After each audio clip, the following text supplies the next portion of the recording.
Welcome. Welcome, everyone. Welcome to the Radio Toons podcast. I said welcome. I'm like Scooby-Doo. I'm Steve. I'm Ernie. We're your hosts today. And guess what, Ernie? What? Star Wars is in the news once again. Why this time? It's crazy, too, because it's like everyone's just like, man, Star Wars is dead. All this crap, you know. And they just won't let this last fucking movie die, you know? Hashtag cancel Star Wars. They really won't let the last fucking movie die, because it's like a few weeks after the movie premiered, They're just like, oh, release the JJ cut. We heard about this rumored JJ cut that's 3 hours long that explains all these things that we wanted to hear about. So please, Disney, release that version. And I would not be interested in that. I was just like, they're done, dude. Like they're done. Just leave it. I think it's just one of those things where people can't let go of something that they are unsatisfied with. Yeah, I mean, it's Star Wars, dude. It's like they're gonna make more. There's gonna be more games. You got the Mandalorian. You have more shit to look forward to. It's not like this is. Yeah, you got Kenobi's coming soon. Yeah, you know. But anyway, the latest thing, the latest rumor. Was that there was another script and somebody leaked it and it was called Duel of Fates. That's a stupid name. You don't like that? I don't like Duel I think of that's Fates. pretty. I think that's because pretty. Isn't that the name of that? Isn't that the name of? It's the name of that song. Yeah. So tie it back. You're trying to tie it back into the trilogy or into the prequels. Sorry.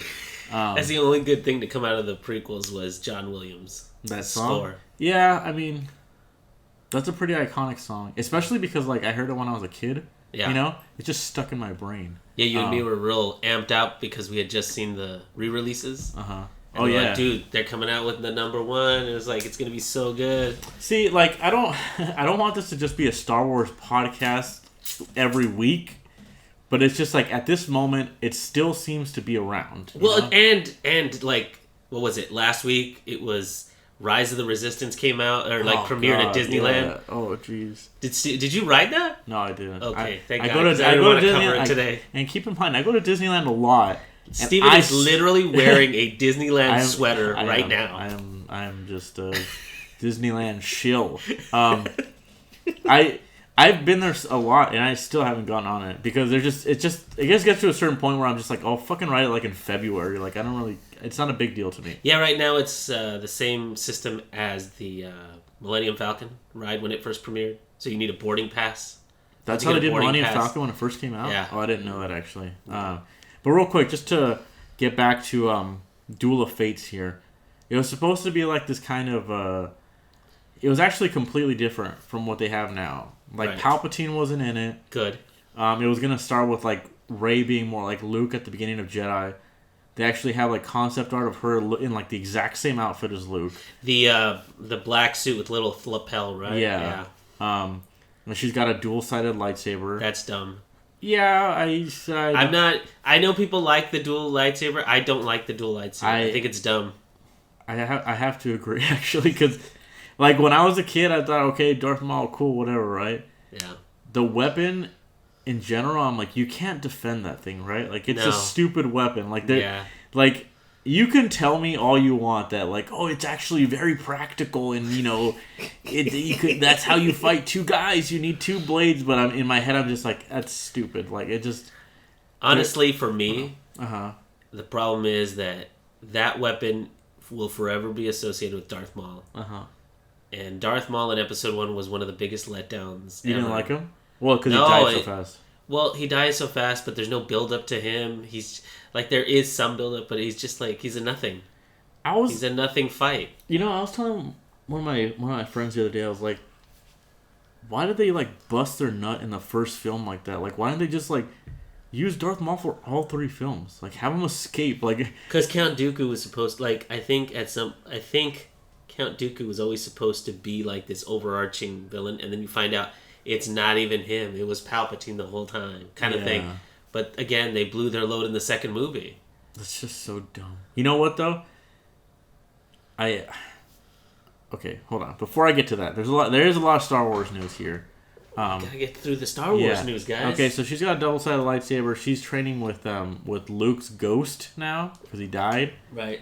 Which is pretty cool. You see her doing the typical Jedi poses and stuff. Yeah. There's like all this concept art that got leaked And like some of it coincides with the script and some of this doesn't. It's just they just you know how concept art works. They just make tons of it for whatever iteration they end up going with and whatnot. Well, yeah, because it's all to help people who don't. It's all to help people who can't visualize things. Yeah. See what they're talking about. Yeah. So it needs to be as clear as day. And one of the concepts in it was like Kylo Ren is being haunted by Luke's ghost. That's a cool idea. Yeah, and he had said that in The Last Jedi. He had said like, "You strike me down, and I'm gonna be with you forever, boy." You know, boy. Uncle Luke's gonna hang around. He's gonna crash here for a little bit, if you know what I'm talking about. You're gonna get no alone time. Yeah. No, that is cool because I did like. I know people don't like Last Jedi, but like one of the things I really liked about that movie was the relationships that it had. Like you get to see Luke and Kylo, and then you get to see Kylo and Rey and the way they interact, and it's good. It's all, in my opinion, it was really good. And it would have been great to see more of that, but you know, Rise of Skywalker went more the fan servicey route, which you know, I think it went more the safe route. Yeah, because doing all this, first of all, just completely cuts Leia out of it, right? And as far as I know, Rose was going to have a much bigger part in this. She and was. They cut her out because of the backlash, which I think is really... Like, my opinion of her doesn't really matter. They should not have done to her based on some sort of fan reaction. Yeah. That's just asinine. They said, Rose, we can't find your Instagram on here, so we're just going to... I guess you don't want to be in the movie, so we're just going to go ahead and... What is this? Yeah, cut your scenes out. So, because of that, I'm sure that they were like, well, Leia died. Like, I'm assuming this all happened before she died, for real. Yeah, apparently the script for that was finished in 2016, like a week right before she died. So they're like, we have to have some sort of, like, bigger memorialized part for her. Yeah, I don't know if it was that or if it was just, like, they were like, it's impossible now. Like, we can't do this at all if Carrie Fisher's not in... Yeah, because, I mean, if you think about it, right, it would probably have been... the script, I haven't read it myself, but from what I've seen and what a lot of people have told me about it, it feels like, yes, she's going to be trained by Luke, but the dual lightsaber, right, was supposed to be like a combination, or like some people are speculating it was supposed to be a combination of the two of their lightsabers. Yeah, representing both of them... blah blah blah, and I'm like, okay, well, the script said that she put the broken lightsaber, right? That she like fits it onto her staff somehow and uses the crystal. And I was thinking to myself, like, don't you need 2 crystals for that though? I don't know how dual lightsabers Me neither. work. But I do know that if you break it in the middle, you could still use it. Well, okay, so the Kyber crystal's cracked, and I was like, how badass would it have been if she turned on her blue lightsaber and it was all crackly like Kylo's? Like, it would have mirrored him. Yeah, that would have been fucking great, you know? Anything to make Rey a little more interesting, you know? Because, whatever. Anyway. And then at one point there was supposed to be some scene where she kind of recreates the shot of her and R2-D2 where she's putting in, like, the thing. Yeah. You know, at the beginning of A New Hope. And I don't know if that was supposed to be like the final... It's unsure whether it was supposed to be the final scene of the movie or like setting up for something else or just like some kind of homage to the original, whatever. Did you find out whether or not like she kills him in the end? I assume that she like tries to... Yeah, so apparently they get to a fight and Kylo Ren and her are fighting and they're doing this weird thing where they're like kind of like... You know how they were like reading each other's minds in the first film? Yeah. They're doing something similar, and as they're doing that... she finds out that Kylo Ren killed her parents, and that's supposed to be the big twist. Which is like, okay, I guess that makes sense as to why he told her parents, like, or why he told her, like, what did he tell her? Like, he's like, oh, you're nothing. in Last Jedi, he says, your parents were nobody. Yeah. And he's like, how would you know that? Yeah. And I guess that was supposed to be the link back to that movie, is to... Because I killed him, that's how I know. It's almost like it was written to be a sequel to The Last Jedi. And not just a fucking retcon or something. But yeah, so like arguably, I'm like, yeah, I don't know if I like that so much. I mean, I it's interesting, sure, but you know, I think people still would have had problems with it. Yeah, I'm a little girl, and I like to see them kiss at the end. It's like and to defend that for 1 second, some review I was watching online was like, oh, Palpatine comes back. What's the point of all these films then? What's the point of the sequel trilogy if it seems like they're doing the same thing over? Right. And to me, it's like, Kylo Ren and Rey are why these fucking trilogy exists. If they didn't have some kind of happy, conclusive ending, then really, what is the point of all of it? Right. But to me, it was like they got to share that one moment. He dies because he's a piece of shit, obviously, and he doesn't deserve to live. Whatever. And Rey redeemed himself because he gave his life for her. Yeah, and then Rey gets to go on with the Skywalker name. Whatever, right? My name's Rey Star Wars. Yeah, that's my name. But I don't know. I mean, you guys can go look it up. There's tons of videos that already go over, right? It step by step and whatnot. They even have pictures. And everybody's like, "Oh, it's so much better." Yeah, he's like, you could probably never know that. The one I watched was by this guy named. The channel is called New Rock Stars. And it's this guy named Eric Voss, and he's like a comedian / kind of host kind of guy. Okay. And he goes over it extensively, and he has these he kind of cuts up the actors and he puts them in what he thinks it would kind of look like. It's pretty fun. Okay. He does a good job of it. Yeah. But yeah, that's it as far as the leak or whatever. This version wasn't actually filmed. No, it was, like he said earlier, they had finished the script and a lot of the concept art a week before she died. Yeah. But the other one supposedly was filmed or something. The JJ cut, they're like, oh, that was filmed. Well, I'm sure it's all been filmed and edited together, but they'd probably recut it. I mean, yeah, sure, I'm sure there is a cut, but honestly, all the parts are there already. Mm-hmm. So the story can't be that different. This is gonna become. I feel like it's not. That's the thing. This is gonna be there's 15 versions of Blade Runner. And everybody has their opinion about which one is the best one. Well, to be perfectly honest, there's many versions of Star Wars as well. No. Blade Runner, the original movie. There's 4 or 5 cuts for real. That actually changed. Changed the concept, changed the ending. There's narration that they take out. There's and then there's a 3-hour long cut called the definitive cut. And that's the one that everybody's oh, that's the real movie, because there's some ambiguity about the ending of the movie, and that supposedly clears it all up. I don't know. I don't want this to be like that. It's that's it. It's over. That's the trilogy. Take it or leave it, or 9 movies or whatever you want to call them. That's what I'm saying. It's let's start over. Start over the Star Wars. And to be completely honest, it's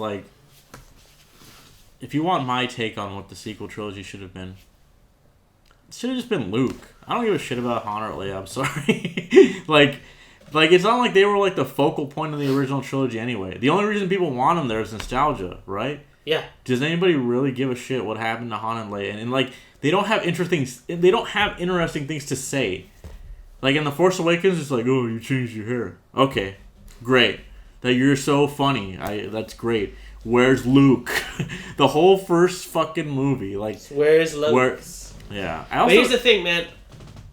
That first movie. I know I don't want to turn this into a whole. It's gonna be Star Wars podcast. It's gonna be by this point. What I would have loved to have seen is, yes, I like the concept of a prodigal son storyline, where Luke's kid or Luke's pupil goes the way of the goes around hunting and destroying Jedi, right?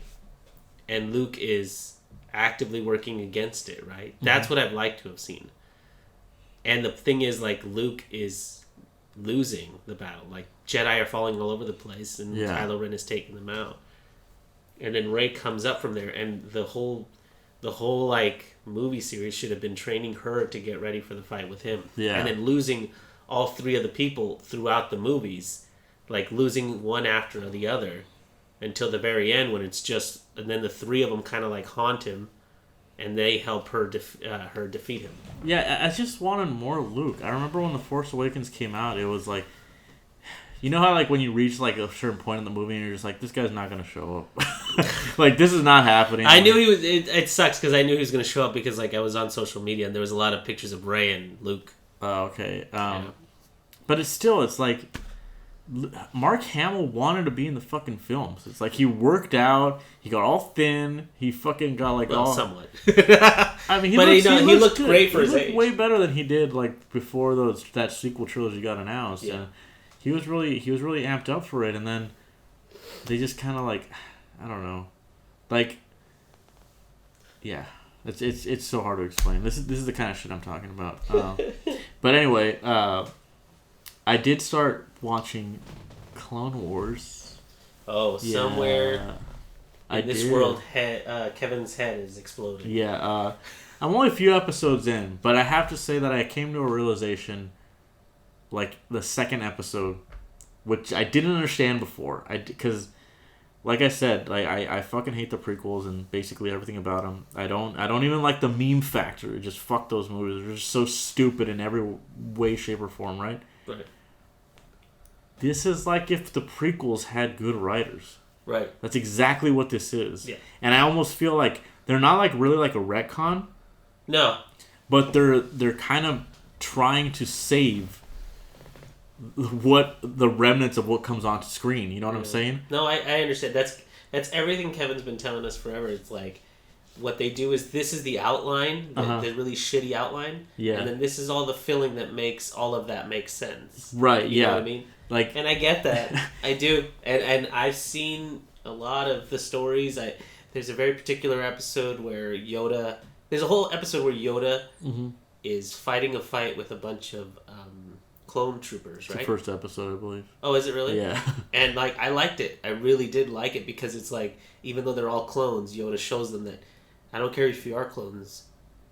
Even that, there you can find some individuality. And yes, you are worth more than being a clone. Like, Yoda's teaching that. That's the kind of shit Yoda should be doing. Yeah, that's the kind of stuff you want. Yoda shouldn't be running around with a tiny lightsaber. I know, and like that's the kind of stuff that really stuck with me, like, because Anakin has like this, he has a, what is it called, a Padawan, or like your underling? Yeah, Padawan. Yeah. Named what's her name? Ahsoka Tano. Ahsoka Tano, there it is. And it's like, oh, he's written like a human being. Oh, he has feelings, and he's like not just some dumb fucking Hayden Christensen. But see, that's the thing. Like, you take all the lessons Uh-huh. from him teaching this young Padawan, Uh-huh. but they throw them all out the window once you watch the movies because, like, Right. she never existed. Yeah. So his personality in those movies makes no sense. Well, that's the thing is, like, it's almost like you're hearing the story, like, told by a different, better person. You know what I'm saying? Like, and I think, I honestly think, like, that's the big appeal of it, is because I'm sure there's certain aspects of the prequels that people liked. Sure. And this tries its best to elaborate on things like that. Like, when the series starts, Grievous is perfect. Right. And so eventually you will learn, I already know what happens, but eventually you do get to see that moment, which is like, oh, that's kind of cool because, you know... Then you realize why he's like that. Then you realize why a robot has breathing problems, which sounds fucking stupid when you just throw him into a movie. Right. But if perhaps he had some kind of cool backstory, you know, like, you know... And why he doesn't fight, why he runs away all the time. Okay, sure, yeah. And he doesn't even have lightsabers yet, or I haven't seen him use a lightsaber yet, so I don't know if that's something else that, like... He does. He uses the lightsabers in the... Before that series, there was the Tchaikovsky, or whatever, I forget, the guy who did... Genji Tarkovsky. You know... He did those before, and those fill in the time... I know, I heard those aren't canon anymore. I know they aren't, but that's where you find out how Yoda crushed his esophagus. So stupid. No, those are great. Well, in that one it might be Yoda, but apparently in this one it's Mace Windu. Yeah, I know. They retconned the whole thing. Yeah. There is another great episode where, like, there's a ton of great episodes where it's just Anakin out on his own. And that's what I'm saying. Like, there is a lot more build up. I understand what Kevin was talking about this whole time. I get it. Mm-hmm. Just like I said, it was what was keeping me from it was the fact that it's the prequels, and I just don't like those characters. But I feel like after I watch this series, I'll have a little more of a connection with these characters. And I didn't know that Yoda trained Dooku. Did you know that? Yeah. I didn't know that. That must have been some detail that I skipped when I watched Well, those. don't feel too bad because they change that shit all the time. Yeah. They just do that. And then like, fuck, I forgot. I think like Dooku trained like Qui-Gon when he was still good, or something like that. Dooku has a apprentice when he goes evil, or Sith or whatever. Oh, does he? Yeah. Okay. It's just like a double lights. She has 2 lightsabers. Yeah. I believe it's a she actually. It's Asajj. What's her face? She fights Asajj Anakin in this Ventress duel. Yeah. Yeah, she comes out in the first episode actually, but Yoda like takes her lightsabers with the Force, and he's just like, "You suck" or something, and you're not ready or something like that. Yeah. Yeah. I don't know. I can't get into those. But anyway, Rise of the Resistance now open at Disneyland. Try your luck. See if you can get in. Actually, just get there early and get a boarding pass. You'll be fine. I went yesterday. Okay. Yeah. We were there like at 10 a.m. You're a freak. Yeah, there was already a sign up that said like, all the boarding passes have been distributed for today. Fuck off. Yeah, exactly. And then Mickey giving the thumbs up. Yeah, just Mickey with the big, middle finger. Fuck off. Could you even get into Star Wars Land? Yeah. Okay. Okay, so we had me and my friend. Or I'm sorry, what is it called? Galaxies Edge. Yeah, me and my friend Michael had this whole thing planned out. We're just like, we could try for it. We're probably not going to get it, but we had a reservation at Oga's Cantina. Oh, cool. And then we're just like, the consolation will just be the Millennium Falcon ride, because I hadn't been on Smuggler's Run yet at all. And I had my motion sickness medicine ready to go. So he's ready, people. So we went to Oga's Cantina. Right. It's very crowded. Yeah. So I don't know if you know this, but there's a lot of places where you have to just stand. Yeah. There's only like, I didn't know that. Yeah. So what's a cantina? It's but it's a very slim chance that you'll get a booth. Okay. So like, me and my friend Michael were just standing there, and they're just like, yeah, you have 45 minutes. That's all the time you have. You have to get the fuck out after 45 minutes. That's terrible. Yeah. You didn't even get to sit down, did you? No, but so what did you do? Did you eat something? We both got a drink. We got the what's it called? Hyperdrive Punch It something. Oh, it's Punch. I get it. I'm gonna tell you right now. Okay, that shit was really good, and I was. It was probably full of sugar. I was so surprised though, because the ingredients sounded really dumb. It was like Powerade and something else. Yeah, it turns out Powerade's like a great mix. It's full of sugar. But yeah. Well, I don't drink, so it's like I don't know these things, right? I don't know what's good mixer. I don't know any of these stupid. Well, that's fine. I don't have a curly mustache. I don't have fucking suspenders, and you don't need to have all that. I'm just not to drink. twirling stuff in my hands, and I'm not squirting lemons into drinks and stuff. So we have this juice, and I'm just like, this is fucking great. It would have been awesome. Now let's get our motion sickness. Yeah, it would have been awesome if we could just walk in there, grab that drink, and then just go. But we had to make a reservation like 3 fucking weeks in advance just to get into this place. That's dumb. It is dumb. You know why? Because all these motherfuckers are telling me that Star Wars is dead, and we have to wait 3 weeks to get into this damn cantina. So it's annoying to hear all these conflicting opinions. Star Wars might be dead, but this is away from Star Wars. So dumb, yeah. I'm like, Galaxy's Edge. I'm enjoying this. Yeah, I'm enjoying this drink, and I'm just like, boy, I wish Star Wars was alive to see this. Jeez. And then you went to go make your lightsaber. No, I did. Then the Force Order. I'm sorry, I did. I do have a lightsaber now. Are you fucking kidding me? I regret to inform you that I do have a lightsaber now. Steve, but hold on. You bought a fucking lightsaber? You blew... Well, what did you spend? $300? No. You're fucking kidding me. Hold on. Before I get to that. This is the... Sorry, guys. This is the Star Wars podcast. This is all Star Wars. Sorry, Ernie and Steve. The Star Wars special. 2020. We got on the Millennium Falcon ride. Okay. It's pretty awesome. But I am glad that we didn't wait over an hour for it. We waited like 40 minutes, which was perfect because there were aspects of it that were a bit underwhelming. Okay? Yeah. Have you been on it? Yeah. Okay. I went on it. Remember when I took the wife and kid? Oh, okay. I went single rider and I only waited like 30 minutes. Oh, okay. The queue fucking awesome.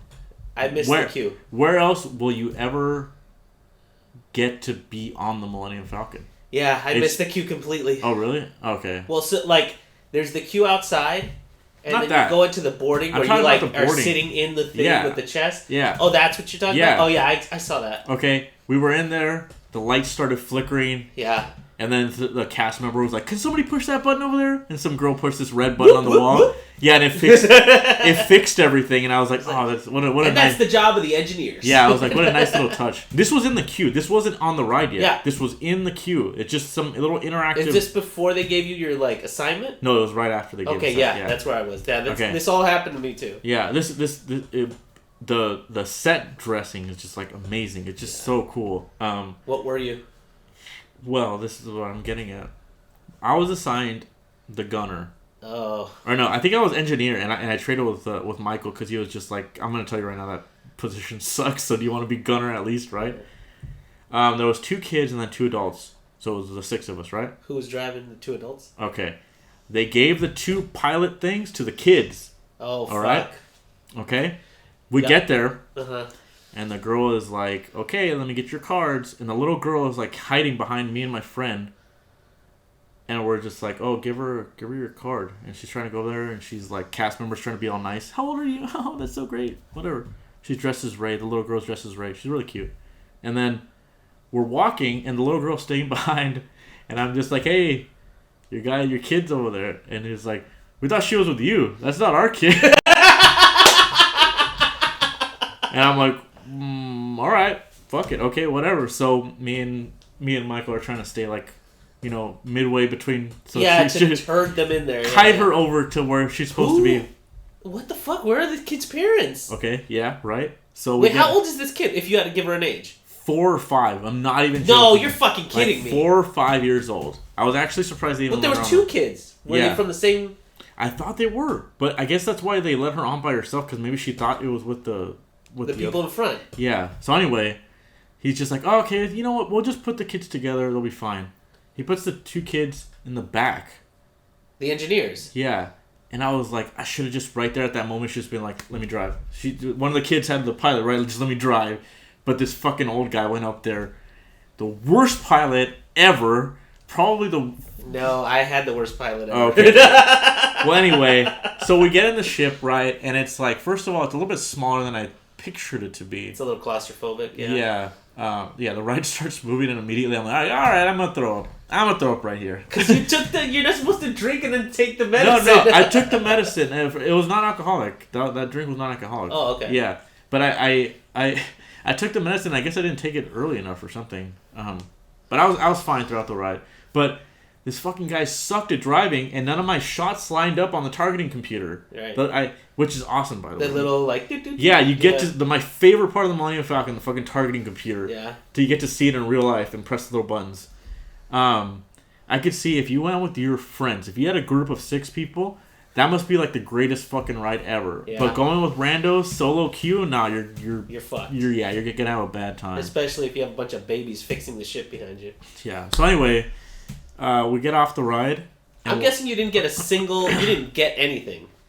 Like, what? Because the whole it's called Smuggler's Run because you're supposed to smuggle these containers full of, like, particle energy. Oh, I don't know. And you guys didn't probably get shit. Probably not. I don't know. I think at one point the ship died. I'm pretty sure that's scripted, though. No. It got, like, hit by a tractor beam or something. And no. They were if you do your job, none of that's supposed to happen. And then the guy... Like, you can get 2 containers. That's the max really? I think you can get.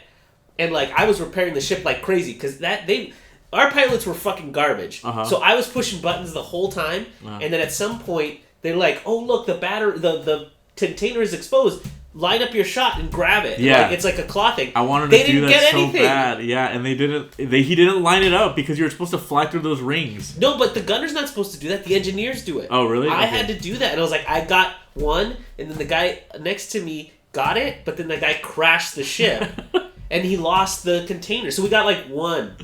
Okay. Well, anyway, the right when the ride started, he's like, hit the hyperdrive, and I had to yell at this fucking dude, "Pull the lever!" Because it was flashing, and he wasn't doing it. You old fuck! Yeah. I'm like, come on, dude, and it's so cool to pull the lever, whatever. Anyway, Yeah, although like pushing it forward, right? For high, is it pulling it back? It's pulling it back. Okay, yeah. And then anyway, so shitty ride. No, I'm sorry. Should say shitty ride. Shitty drivers. Shitty ride experience. So wait a minute before you send us off here. What happened to the kid? Just ran out? No, so we're getting off the ride, right? And I'm like trying to keep an eye on her, just because there's like a million exits to that fucking place. Yeah. It's a long way out. And it turns out her mom's like at the end of outside, like right where Galaxies Edge opens up or whatever. But I'm just like, dude, this is how children get abducted. Are you fucking nuts? Yeah, and you can go with your kid. There's a system they have there where like the kid wants to ride the ride. I don't. You can have the kid ride the ride and then you don't ride the ride. Just stand outside, right? Just once the ride is done, like you put them in there, you get off. And you let them ride. Like me and my wife do it all the time. It's called it's kind of like a single rider thing, where like one parent goes with the kid, and then the other parent switches off so you can go on a ride. So one person is always with the kid standing outside, and you could switch off so both parents can enjoy Disneyland. You could do that with the kid. You can be on the ride and then just let them ride the ride and then come out with them. Not go in the line and I'll wait for you at the exit with the fucking 5-year-old. That was so ridiculous, dude. Yeah. That's dumb. Well, whatever. She made it back to her parents safely. If you even know that, how did you even... I mean, you guys assumed it was the people in front of you. How do you even know that was actually her mom? No, she gave her a high five and she got more, talkative, Okay. Whatever. Did you run into any, cast people that were like, hey, friend, you want to play some... You want some credits? Well, I got you some credits for that hat of yours. We actually got to see, a little stage thing. Because prior to that, I had, never seen anybody on that stage. Where I think it's Hux's ship or whatever. Yeah. In the outside area. Yeah. And Kylo Ren went up there and he force choked some guy. That's kind of cool. Yeah, and I was just like, oh, cool. He's doing something. He's gonna murder that guy. Yeah, he's doing something. But then he walked onto the ship and there was all the little steam and all that stuff. Well. So I was like, cool, because I never get to see fucking anything happen there, right? Okay. Right. Anyway, so my lightsaber, oh my God, didn't buy it. I didn't buy it that day. This was another time that I had gone because I had a bunch of gift cards. You had a bunch of credits. Yeah, sure. I had a bunch of gift cards to Disneyland because a lot of people got me that for Christmas. Was just gift cards to Disneyland. How much did you have? I ended up paying $100 for the lightsaber, which is ridiculous because it's usually $190 something, or depending on whose lightsaber you get. It could be up to $400. I got the one I got was the Reforged Skywalker blade, the one from the newest movie, which you might be thinking, wow, you talk so much shit on that one and you hate it and you bought it. That's exactly what I want to say to you. Yeah. Why did you buy it? I don't know. I don't know. I guess it's just a piece of garbage. It was the first one she handed me. Oh, God, Steven, come on. Because she was just like, you want to see another one? And I was like, oh, let me see the Reforged Skywalker one, because it's it's the newest, it's one of the newer ones, and the Ben Solo one was also there. Some pretty lady hands you a lightsaber, and you're just like, yeah, sure. Yeah, I was like, oh, yeah, sure, I'll take it. Anyway, I don't know, I was just looking at it, and I was just like, you know what? This is our generation's lightsaber. Even if I hate it, it's like, this is, it's like a piece of history to me, you know? Yeah. Like it or not, whatever the fuck they did with it. This is Disney's lightsaber. Yeah, this is what happened. This is what fucking 42 years led up to, is this piece of lightsaber technology here. It's kind of interesting how they sell them, though. I don't know if you know how it works. Well, there's a couple different ways I've seen it. So one way is that they sell you just the hilt. Yeah, that's how it is. In a case, right? Mm-hmm. And the saber part is either you buy that separately. Yes. And attach it, and they attach it in some sort of weird ceremony, right? No. So the character specific ones, you're just buying at that antique shop or whatever the fuck it's called. Okay. It's called, just the hilt in the case. Doc Ondor's Antiques or whatever. Yeah. Comes in a really nice box. Yeah, I've seen the box. It's very cool. Yeah. Like the props. Yeah. That's the thing too. Is it's like a movie prop. It's not just some fucking toy, right? Right. It's a screen accurate movie prop, which is what I do like, screen accurate movie props. So they sell you the blade separately, and you can get a quote unquote like screen accurate one, which is like the big one, or like the kid version, which is a little bit smaller. You got the big one, right? I got that big one, baby. So you didn't do the ceremony? No, I don't want to build one. I don't like the ones that you build. I don't really like how they look. I just want the ones that come out in the movie, basically. But since it comes apart or whatever, every blade will just go on whatever hilt. So if I wanted to go back and buy another hilt, the color would change on the blade just because I stick the blade into the hilt, and the hilt is what tells it. Oh, really? Yeah. That's kind of neat. Yeah, and I was thinking about it, and I was like, there's like a million good reasons why it comes apart, and it's better like that. Uh-huh. Because if I remember correctly, the FX ones didn't come apart, right? No, I have one in the garage right now that I play with a lot. And so this one does not change color. You can just have the hilt like on your belt or whatever if you're cosplaying or whatever. And right now I still have it like in the box. It's just sitting there, and it's just like a nice prop, right? And you don't necessarily need the blade. You don't even need to buy the blade, which is cool to me. Like if you don't want to, or if you already have one, for instance, you don't need to buy it again, whatnot. So just to me, like, or like, let's say you're fucking around with it and you break the blade, it's not completely done. You just take the blade off and get another one. Yeah, the FX ones, once you break it, it's done. Yeah, exactly. So, but yeah, it's a fucking big toy. I mean, I don't really know what to say about it. It looks cooler on camera than it does in real life. I will say that. Oh, really? Yeah, because I was showing it to my friend and I sent him a little video of it, and in the video it looks like a real lightsaber. But what, does it feel plasticky and stuff? No, the hilt feels badass, dude. It's a metal. It feels like really heavy. Okay, that's like the FX one, yeah. Yeah, it's a good prop, dude. It looks fucking awesome. I mean, minus all the stickers on it that are just like, here's where the batteries go. This is the on-off switch and whatnot. Like, yeah, it's cool though. I mean, for the price I got it, which was like $100, it was fucking great. Yeah. So yeah, that's basically all the Star Wars news for the rest of the year. Yeah, no more Star Wars for the rest of the year. Yeah, until I ride, until I get on that ride, I guess it's pretty much it. Yeah, you'll. I'm guessing you won't ride it until like February or something like that. But honestly, like right now they have that Southern California deal where you like buy this ticket that gives you 3 trips to Disneyland or California Adventure, and each ticket works out to like $60. And I don't know, the wife and I want to take the kid for a couple times before he gets into school, so I don't know. Might ride it soon too. Okay, that's cool. Yeah. Well, I don't know what else has happened recently. I know the Golden Globes happened. Yeah. Joker won for, I think, Joaquin Phoenix won for his performance in Joker. Yeah, I figured that would be a good way to segue into all of these fucking movies that I watched that we never talked about. Yeah, I it's a toss-up for me because, like, the 2 movies I watched last year, because I kind of cheated on this podcast because I was on another podcast. You bastard. Called In Out Delete with a couple guys from work. A shout out to Robert and Gino. Oh, nice. Yeah, I watched Knives Out and I watched Joker. You watched those both with me, too. I did watch those with you because I was like, I gotta watch these for a podcast. And you're like, we're not shooting a podcast. And then I was like, it's for another podcast. And you were like, you bastard. That's exactly what I said. I enjoyed Knives Out immensely.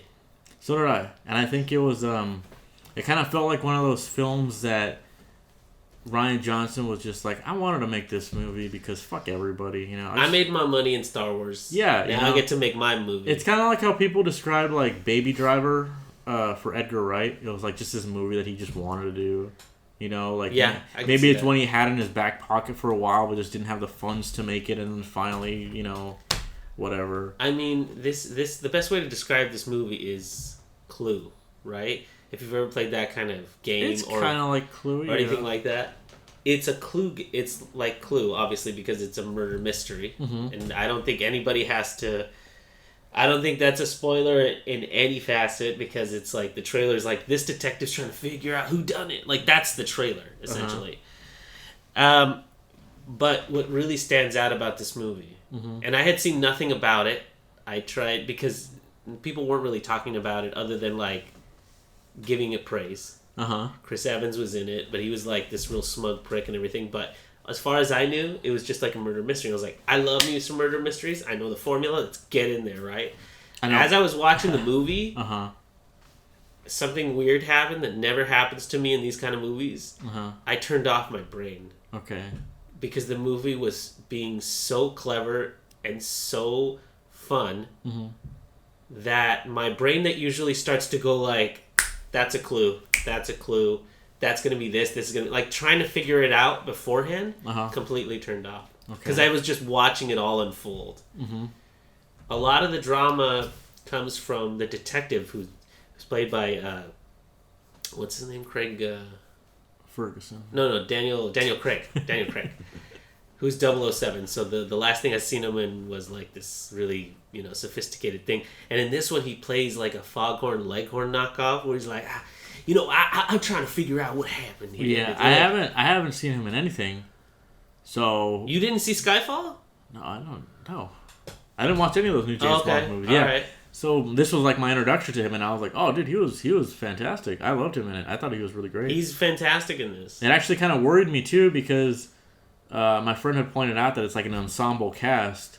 Those are always garbage. Yeah, exactly right. So like, I was thinking like, dude, they even like Jamie Lee Curtis is in this too. It's like, and she's a powerhouse, dude. In this movie, yeah, she's great in it. Actually, overpowering. Yeah, she's super good in it. They're all just so. They're all really great. Like, there's so many well-known actors in it that I was thinking of. Like back in the day, there was this really awful movie that I went to go see called Valentine's Day. Yeah. And like the bottom tier person on that was like Ashton Kutcher and George Lopez, right? But there was some really like, for the time, D-listers. Some D-listers, but there was some A-listers on there too. Okay, and there was like this really convoluted story, but it was terrible. It was absolutely awful. This one, I was like, look at this cast, man. Yeah. Freaking Chris Evans is coming off of like fucking, he's coming off of Marvel Avengers, off this thing. Yeah. You got Daniel Craig, who's still riding high, and he's going to be making another James Bond movie. Like, all these different people. And I was like, man. And Jamie Lee Curtis, who's an absolute legend. But yeah, they all get their time. And it's helped out because the movie starts out in your typical, like, Clue fashion. Where they're like, well, how did you know the deceased? And so they all have their little interview moments. So you get to know something about them as they start, which is a great form of, like, exposition, right? But it feeds into the story, so it doesn't feel like exposition. And I don't want to ruin the rest of the movie because this movie gets to some point where it starts doing the typical narrative of a murder mystery, and then it just turns you on its head. I think I don't want to speak for Ernie here, but I will say that we enjoy those kind of movies where all the pieces fall into place at the end. Yeah. Where they're just where the detectives figure it out, and he's just like, "This is why this happened, and this is why this." It's like kind of the one thing that you forgot. Yeah, it's I love that moment. It's like it's kind of like when we used to watch Monk, and we used to love when Monk was like, "Oh, here's what happened." So albeit Monk is a little bit more ridiculous. Yeah, exactly. But I hope I'm not spoiling too much. By saying this, but if you care about spoilers, just skip ahead like a minute or two. But the thing I loved about this movie was not just the characters or how they were written, but just that there was like this theme of honesty to the entire thing, where it kind of seemed like like you could describe this movie as the truth will set you free. Like that's like the one sentence you could describe this whole movie as. Yeah. And it's just this guy. I really don't want to give away too much, but it's just like, do your job, do it well, do it honestly, and you'll be rewarded. Right. That's it's like this great kind of like, I don't know. It's a kind of movie where you don't think it's gonna have that kind of warm message to it, but it does. And because it's obviously a family that is deceptively close. Yeah. But they once you start delving into it through the lens of the detective, you find out that they're all just biting at the chomp. They all have a reason to murder him. Yeah. Right? Which is, again, like Clue, which is like all the characters are like, we love him. It's like, but one of you killed him and you all have a motive. Right, yeah. So, yeah, I loved it. I would really recommend it.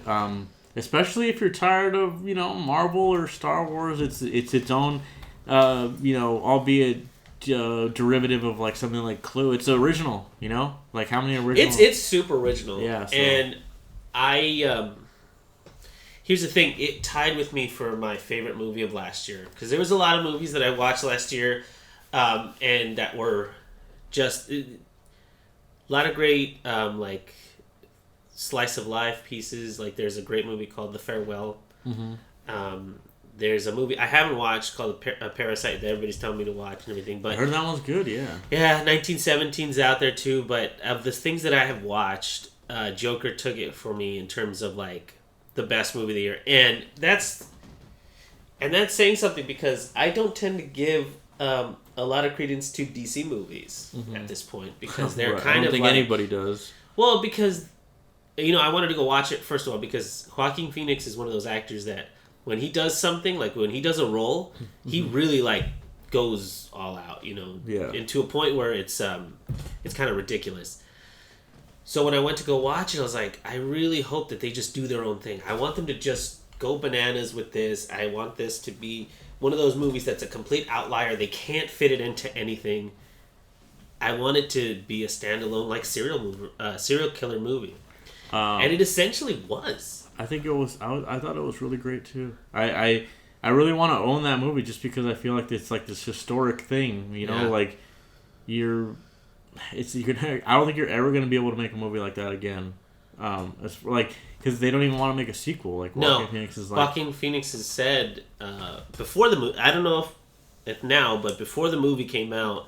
He was like, "That is a one shot for me. Like, that is the story of Joker, and that's how it's going to stay." Probably took a lot out of him too, because he had to freaking like if you see him in that role, like remember when you're in front of the camera, it adds like 10 pounds to you. Yeah, and he's skinny as fuck. Yeah, he looked so skinny in that. Like if you've ever seen a movie called like The Dallas Buyers Club, there's Jared Leto, which is funny. I'm making this. Correlation, right. But he had to lose a lot of weight for that role because it's a lot of people dying, and because they're sick, and he looked that skinny in this, or like another movie with Christian Bale called the Masochist or the Machinist. That's the one where he was like eating an apple a day and that's it, or something. Yeah, exactly, right? Like that skinny, and then he probably looked even skinnier in real life. Yeah, definitely. But it really, really feeds into the psychosis of that character. Yeah, he does it really well. Like there's this really great scene where he's like rehearsing to be on the television show that he goes on. Right. I think everybody knows that at this point.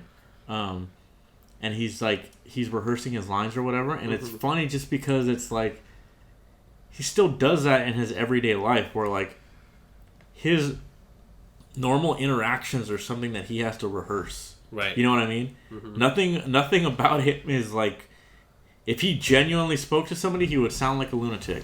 Right. So he goes through these things where he has to kind of either repeat something he said or like, oh, hey, that guy sounded normal. I got to repeat what he said on the show just because I got to sound like this other guest that was on the show, to impress what's his fucking face, Robert De Niro. I forget his name, but it's like it's just so he's Robert De Niro. It just like that little detail to me was like so good. Like you could tell that this guy's not normal. Nothing. He copies everything he sees because he can't generate that. Yeah. That genuine normal, talking whatever. He can't do it. He needs to copy it from something else because he's like this lunatic guy. Right. His social skills are like non-existent. Yeah. I also really liked. I don't know. This was kind of weird, but it just kind of occurred to me afterwards. So it's like he turns into the Joker or whatever, right? Spoilers. He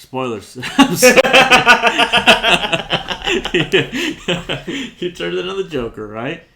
And you might think like he has a clown costume. Right. Why didn't he put on the clown costume and be like, hey, I'm the Joker, whatever, right? He was going on television. When you go on television, you dress up. And to me, it was kind of like, that's why he wears the suit. Right. Does that make sense? Because I kind of thought, like, is that why he did that? Yeah. Like, it totally makes sense, right? And it's kind of like this detail that I kind of just glazed over because I've always... Like, in my head, I'm always like, oh, yeah, Joker wears a suit. Everybody knows that. No. But it's like, why does he wear a suit? No, yes. Like, that's the brilliance of that movie. Like, his paint, he was really a clown. Mm-hmm. He knew how to dress up. Yeah. He knew, like, just what you were saying. When he's Arthur Fleck, he doesn't know how to act. Yeah. But when he puts on the clown makeup, he knows how to act like a clown. Yeah. So in that sense, he's only normalized when he's being that person. Yeah. Right?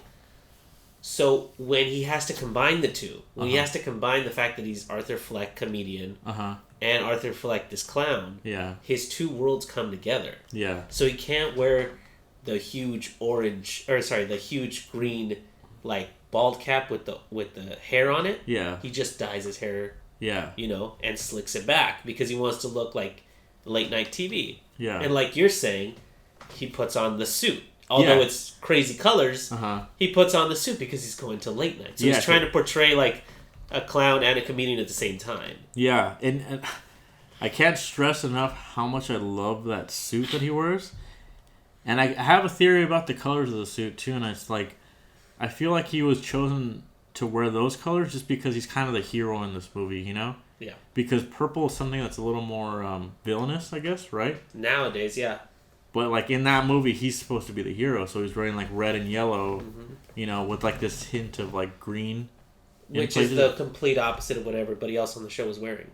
That's true, yeah. But, you know, it's almost like you see red or, like, yellow, and you think, like, Superman or, like, you know, primary colors tend to be, like, this heroic symbol of, like, you know, like, oh, I recognize... They're the most... What do they say? They're the most recognizable colors. Right. Are the primary colors, yeah. So, like, that's why you have, like, Superman is blue, red, and yellow, and, you know, like, blue, you know, like Sonic the Hedgehog, you know, or, you know, Mickey's, like, red and yellow. They're all, like, primary colors because those are the ones that people see first, you know. They stand out, yeah.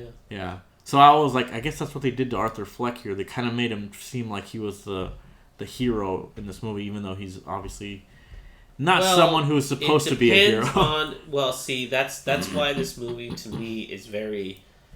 is great because... Yes, you're sympathizing with the killer. That's not something new because that's in a lot of different movies. That's what they want you to do.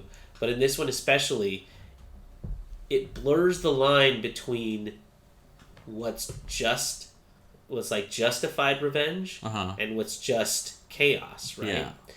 Because at first he's trying to find out, like, again, this is all spoilers at this point, but he's trying to figure out what his life is at this point, right? Yeah. He's trying to become a comedian. Mm-hmm. He's trying to, in his own mind at least, he's trying to have like a relationship with a woman, but this big thing that always holds him back, and it's his mother clinging to this idea that he is the son of Thomas Wayne. Yeah, he's like, Thomas Wayne is like, you're his son, and if he knew what we were going through right now, because they're obviously poor, you know, he would help us out, blah blah. And he finds out. When he dives into her past, essentially, he finds out, like, for one, she has her own mental problems, which makes sense because he has a lot of his own, and that stuff is, you know... It's not just genetic, though. Like, but... It said, like, he got beat as a child by one of her boyfriends or something. Yeah, like, smacked against... Like, he got smacked into a radiator and then left there. So he has a lot of brain damage, which would make sense, right? Because of all that, you're like, well, essentially, he has been created, not necessarily... Like, the line is being blurred out because, like, is it really his fault that he can't think straight? No, because he's like, his mother and her boyfriend beat the shit out of him, and she was doing all these deplorable things to him because she herself was mentally unstable. So the government or somebody should have stepped in and be like, you should not have a child, or you should not have this kid. Right? All of this is honestly one of those exercises where it's like, you know, the guy never had a chance. The guy never had any kind of semblance of a normal life or anything like that, and he has this pathological need to laugh whenever he's nervous. And that comes, and again, might be one of those things that he developed, like he hit his head, so maybe there's something just wrong in his mind. Yeah, there's one little detail I like about the movie too, which is like, I didn't notice it until like the second time I watched it. But in the beginning of the movie, you see him going up the stairs to like his place, and he's really like dragging his feet up the stairs. And it's blue. And it's like, yeah, it's like this dreary, depressing shot. Mm-hmm. And it kind of tells you that like him coming home to his mother and stuff is like, it's hard for a lot of reasons, but one of them is that like he just came home from a job and he's trying to be normal and he's trying to fit in with society. And then once he loses his job at the clown place, he's going down the stairs out of that workplace and he's dancing, and it's kind of like, to me it was kind of like the image of him spiraling downward into like his own, mental breakdown or whatever, but he's happy doing it. Yeah. Like he's actually embracing it.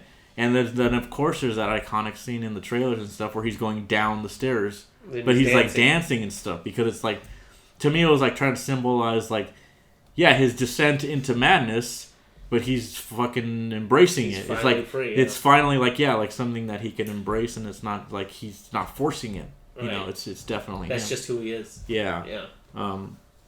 This movie, I thought it was really great, and there's apparently a lot of stuff that was cut out, and like this whole like there's like a lot of the twists in the movies that weren't even like, some of them weren't even not intentional, but like I heard like at one point in the movie, like that girlfriend was supposed to be real, but then they made it later, like in editing, they're just like, let's just make it like he's just fucking crazy or something, and like, yeah, he could. I could see that. It like they saved it in editing kind of thing or something, and I was like, that is one of those things to me that's just like, you're not gonna have a movie like this ever again, right. Like like they. Well, here's another tidbit that I really like that kind of, to me, I mean, it was intentional from the filmmaker, but the end scene where, the movie starts with like that really great music, and it's set in this like it's supposed to be Gotham, but it looks like Chicago.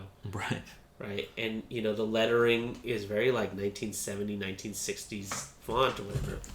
The last scene in the movie where he says, he's like, I'm thinking of a joke. Yeah. He's like, you wouldn't get, like, doesn't he say you wouldn't get it? Yeah. And then, because when he's walking away from that scene, he's like, his feet are covered in blood and everything, and he's walking around. The part where it says the end, that the end font is exactly the same as Citizen Kane's. Okay. So it was like intention. It was like somebody was trying to, like the director was trying to make a parallel to that. It's like, that is this. He's trying to say that if that sorrowful story of Kane, where this like successful businessman spirals in like and descends into this place where he was just aching to be back in his childhood, that is like this modern day society's version of that. Yeah. I can see that. Yeah. There was also like this cool. I heard like before the movie had come out that a lot of people had speculated that it would go. I had never heard of this, but apparently there's a version of Batman where Bruce gets killed and his mom gets killed, but the dad becomes Batman. You've heard about that? Yeah. There was a theory that was how the movie was going to play out, and I was like, oh, that would have been. Where Thomas Wayne... I was like, that would have been kind of badass, actually. I think that would have been pretty cool. But the Thomas Wayne doesn't, like... He is not as clean-cut as the Batman is. Like, our modern-day Batman? No, he's a little older, definitely. No, but I mean, like, his version of justice is a little different. You're saying, like... Yeah. Oh, okay, cool. Then even better. Fucking, like, I don't know. Like, there's a lot of different things that go into this. I think there was one point where they thought it was going to be... kind of like Hush, where because Hush is the story of a gentleman who gets like, he's exactly the same as Bruce Wayne, right? He has rich parents and they die and he inherits the money, right? But this other guy, I forget the guy's name, but he's the supervillain, is Hush. He has the same setup where his parents are really rich, he's the only kid, but he ends up killing them and inheriting their money. But he like loses it and shit like that, and eventually he's becoming like a plastic surgeon, and what he ends up doing is like carving out a face that looks exactly like Bruce Wayne. Okay. And like as he's doing that, he's like, he has so many scars and everything, he has to cover his whole head in bandages to like. Oh right, yeah, I have. So that's the version of it, and some people thought that was going to be akin to that, because like early on they released it like, oh, he's going to be related to Thomas Wayne somehow.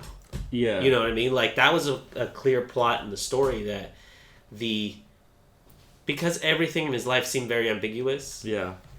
When he goes to see Bruce, and like they're like, keep away from here. You don't know what you're talking about. Yeah. Like until that scene in the bathroom when he actually confronts or talks to Thomas Wayne.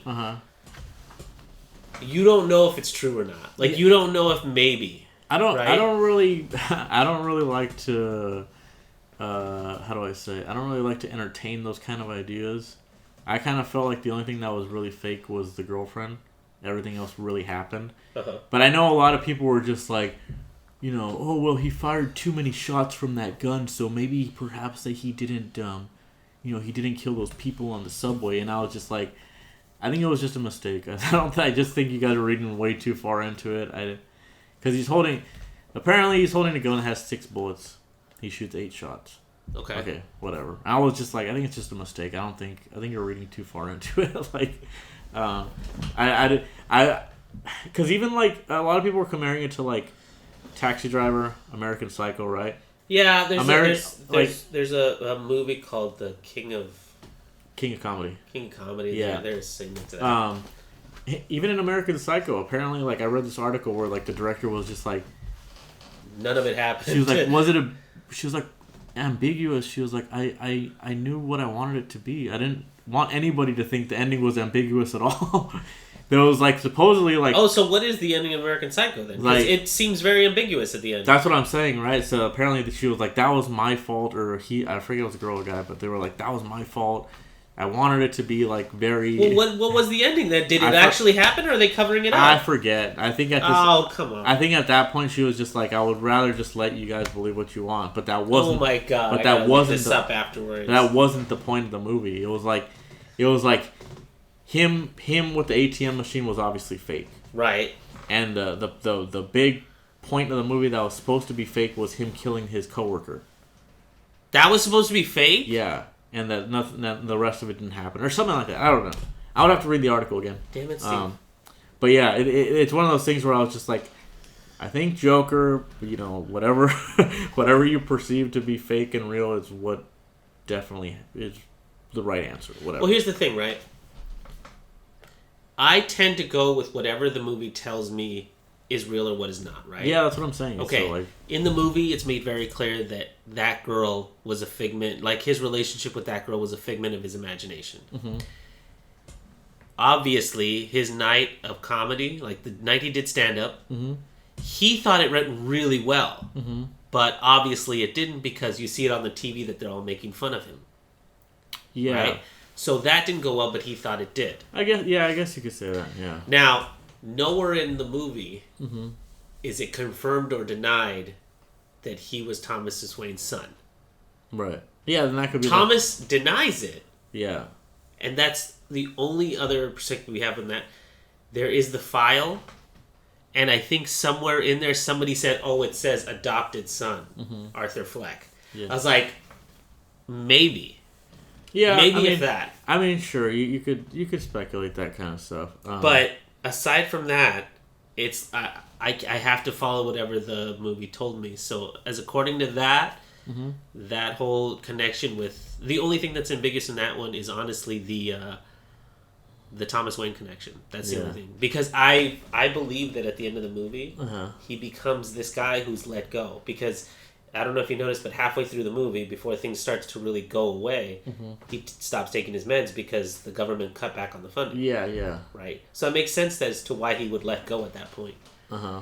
But at the end, when he's just like, this is funny, this is funny, this is funny, at this point, he's just let his mind go with whatever he says. And so when people are talking about the Joker in context of like today or whatever, like this criminal mastermind, I don't think in this version of the Joker, he's not a criminal mastermind. He just thinks, this would be really funny if I were to do this. I mean, and they're the things that are considered like these master criminal plans. It's hard to say which particular Joker he is or whatever. I think he's a whole new one. That's what I'm saying. It's like I don't think like it's supposed to be like some story that's canon to like Dark Knight or everything. Like a lot of people were just like, he could be Heath Ledger and all that stuff, and I'm like, I don't think he really fits that. I feel like he would just be like this serial killer, like you were saying, like at the beginning of the movie. He's just like this insane guy who finds, fun. He finds humor in just people dying. He finds humor in the twisted nature of life. Mm-hmm. Why does he... I assume he murdered that woman at the end. He finds it funny, I think, because they haven't killed him, or they haven't put him in jail, and it's funny that he was able to kill her, and they still haven't put him down. Like, he finds that funny. Definitely.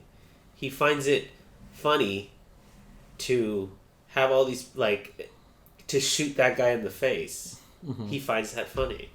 Well, you know what I mean? Like, it was funny too how after he shot Robert De Niro, he does like this little dance because he's not really sure what he just did. Do you remember that? I do. He shoots kind of like. And by the way, how twisted was that? Because I knew that was going to happen. I totally knew that was going to happen.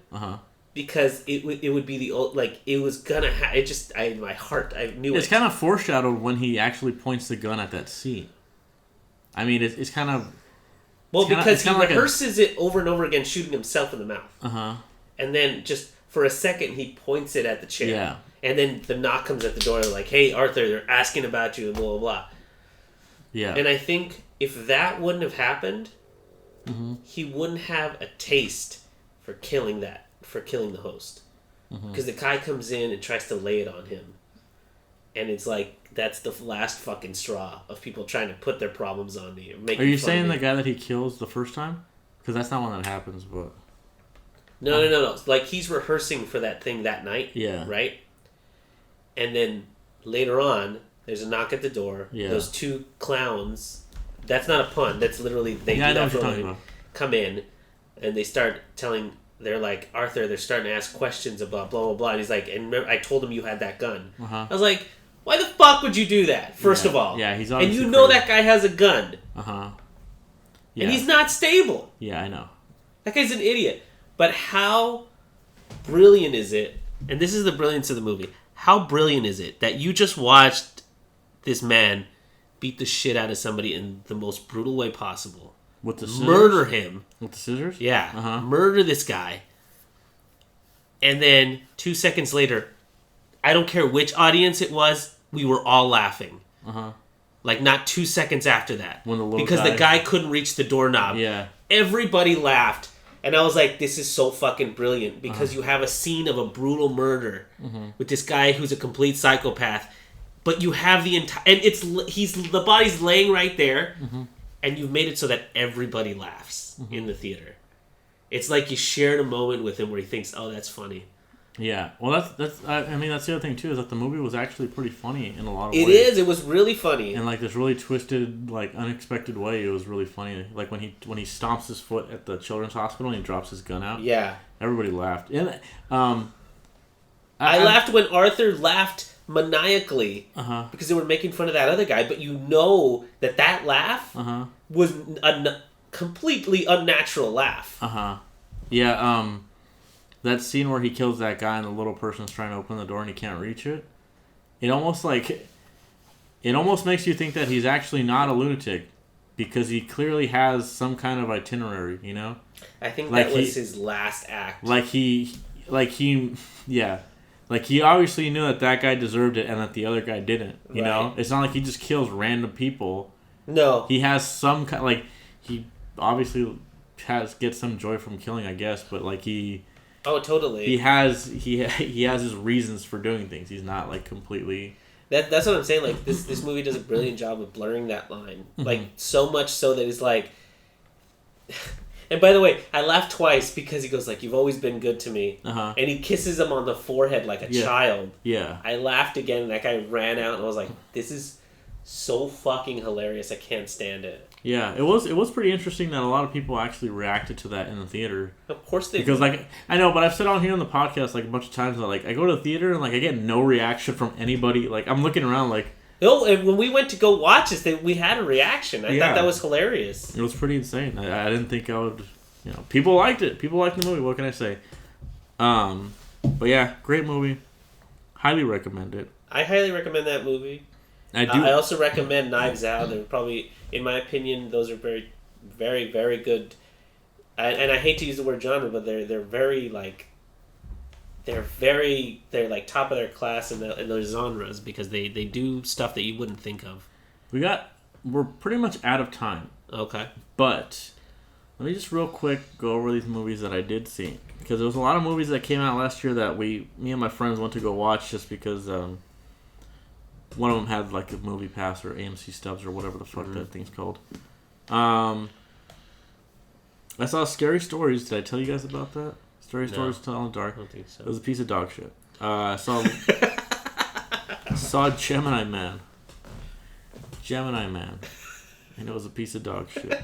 But to be fair, like I wanted to watch Gemini Man only because it was Ang Lee, and I was like, you know what? He's the wire work guy, right? You know, Crouching Tiger, Hidden Dragon. You know. Yeah, he was the guy that made the Hulk. Yeah, he had like that cool scene where it was like a comic book strip. You know, arguably cool. Whatever, he did something a little outlandish. I wanted something like that in this movie, and there was just nothing. It was just so dumb, meathead blockbuster garbage. CG like I was shit. just really disappointed with it. Yeah, I saw The Lighthouse, which was okay. I know a lot of people really loved it. I personally felt like I just didn't understand the movie. Probably. But it was also because we went to go see it in... Okay, only one theater was showing it in our area. Mm-hmm. And it was an AMC Wine and Dine. Oh, you had Wine and Dine with your friend Mike?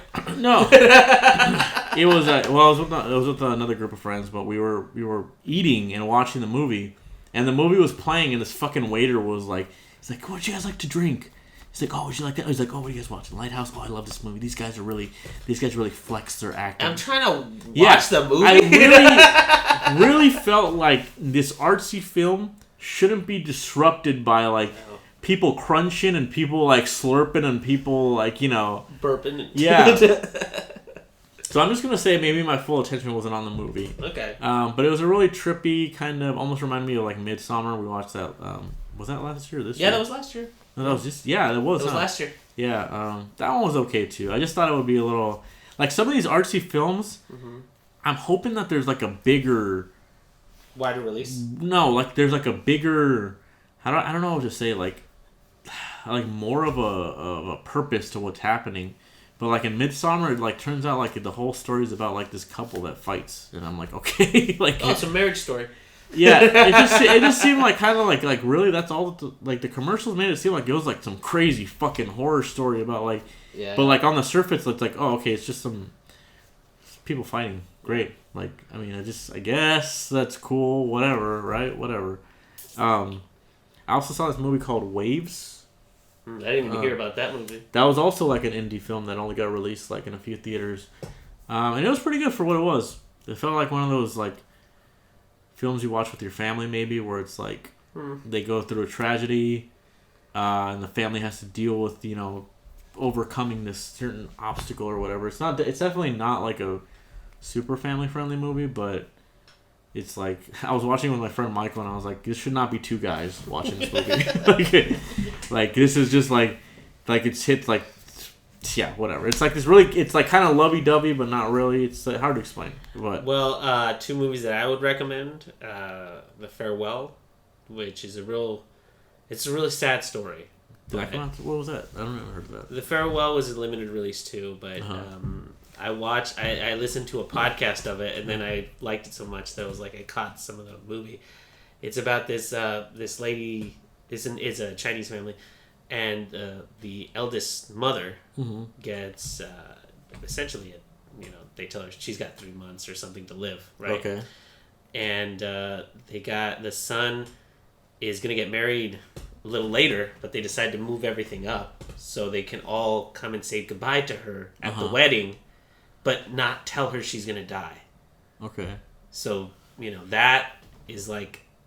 it leads to a lot of these scenes where these people are trying to say goodbye to their grandmother without... In more than one way, I guess. Yeah. Yeah. So it's a very sad movie, but it's beautifully done. Okay. And then another, and then this is far off on the other side of the spectrum, but I watched Jumanji: The Next Level. Yeah. With the wife. Me and Cindy are huge fans of, like, The Rock and Jack Black, all these people.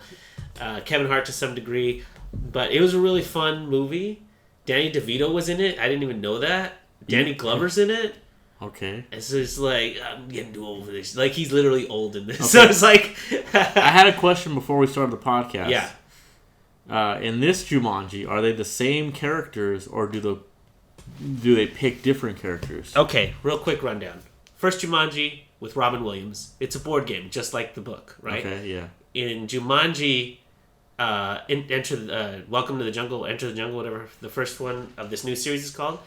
The board game reinvents itself, it goes and it turns into an Atari. Cool. And then they get to pick their players when they go into it. Yeah. So the geeky kid picks The Rock. Right? In this one, not to spoil anything of it.